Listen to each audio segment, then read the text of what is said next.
While we face the challenge of the COVID pandemic, we have to be sensitive to the stress and anxiety faced by many of us.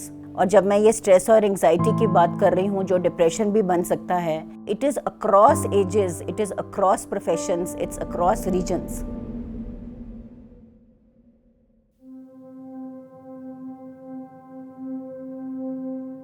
Initially, when I heard of coronavirus, I did not think of the magnitude to which it will have impact on us until we actually saw cases coming up.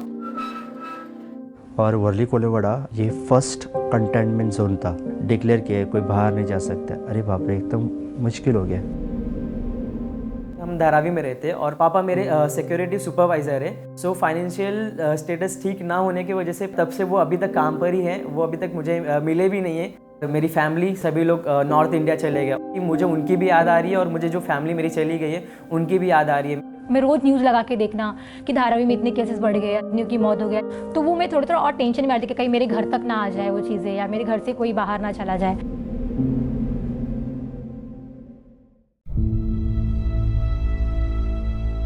So, when mental health gets impacted, every aspect of your life takes a pain.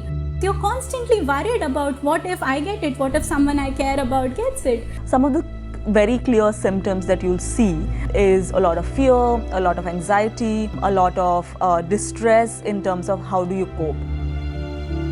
असं वाटायचं की एवढे helpless झालोय काय, कुठे गेली आपली ती आतली शक्ती. I was stressed. There were like spells of frustration because sometimes it was like, why do I have to do this and why isn't he or she supposed to do it? A lot of distress, a lot of mood swings. तो पहले starting में तो मैं बहुत डर रही थी कि मैं जॉब भी नहीं कर रही थी. मेरे पापा जो जॉब कर रहे हैं उससे उनका पहले से घर खर्च नहीं चल पा रहा था. अब तो वो जॉब भी बंद हो जाएगा तो मुझे भी जॉब करना है. तो मेरे को टेंशन आता था कि मैं कर क्या रही हूँ, मैं किधर हूँ. अकेलापन महसूस होने लगा और खाना तो बिल्कुल ही नहीं खाने लगा. और वो सिचुएशन थी कि जहाँ पे लग रहा था कि अब मैं बस सुसाइड कर लूँ या फिर ऐसा कुछ करूँ कि मैं सबसे दूर हो जाऊँ, सभी से दूर हो जाऊँ.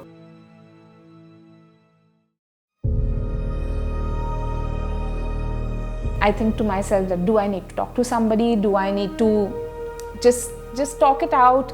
तो धीरे धीरे जब लोगों का सपोर्ट मिलने लगा लाइक स्नेहा हमें मेंटल हेल्थ पे सेशंस लेने लगे, थोड़ा बहुत वो हमें राशन के लिए हेल्प करने लगे, तो मेरा टेंशन कहीं ना कहीं थोड़ा कम होने लगा. और न्यूज़ कम किए देखने के लिए, ऐसी कुछ मूवीज देखेंगे जिसमें मुझे एन्जॉयमेंट मिले. एक महत्त्वाची गोष्ट म्हणजे आमच्या ऑर्गनायझेशन मुक्तांगणने काय केलं, त्यांनी 26ला ॲप आम्हाला इंट्रोड्यूस केला. एकमेकांना बोलणं म्हणजे कामाचं नाही, त्याच्यावर आपलं मजाक मस्ती जोक्स फन चालू झालं ना की सगळं विसरून जातो. एक आपल्याला पॉझिटिव्हिटी येते. तो ये सारी फीलिंग को मैंने अपने एक डायरी में लिखना स्टार्ट किया. उसके देख कर मैंने सोचा कि मैं इस चीज़ में इतना ज़्यादा अंदर चला गया हूँ कि मुझे अब बाहर निकलने की ज़रूरत है. और फिर धीरे धीरे ऐसी चीज़ों से दूर होने लगा जो मुझे बार बार बताए कि इस टाइम पर कोरोना पैंडेमिक चालू है.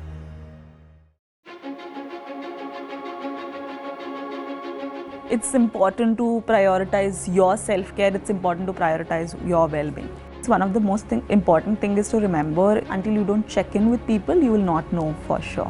So check what they are already doing and encourage and motivate them to at least continue that. Acknowledge and validate that, it's okay to feel this way.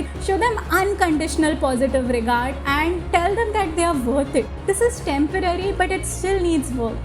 Ministry की तरफ से, मंत्रालय की तरफ से, सरकार की तरफ से हमने एक हेल्पलाइन खोली है 08046110007.